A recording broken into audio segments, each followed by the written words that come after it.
আসসালামু আলাইকুম ওয়া রাহমাতুল্লাহ। সবাইকে আজকের এই বিকেলে শুভেচ্ছা জানিয়ে আমরা সংক্ষেপে বলতে চাই যে আপনারা ইতিমধ্যে দেখতে পাচ্ছেন বাংলাদেশ জামাতে ইসলামের কার্যালয়ে পিপলস রিপাবলিক অফ চায়নার বাংলাদেশস্থ এমবেসির মাননীয় অ্যাম্বাসেডার এসেছেন, তার সাথে ডেপুটি অ্যাম্বাসেডার, পলিটিক্যাল অ্যাটাচি এবং আরও গুরুত্বপূর্ণ সদস্যরা এসেছেন। 4 সদস্যের টিমে উনি নেতৃত্ব দিচ্ছেন।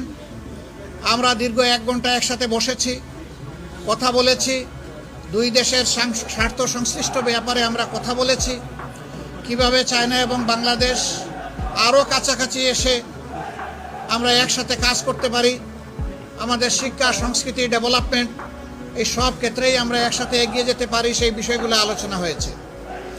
তার পাশাপাশি বাংলাদেশে রিসেন্ট যে পরিবর্তন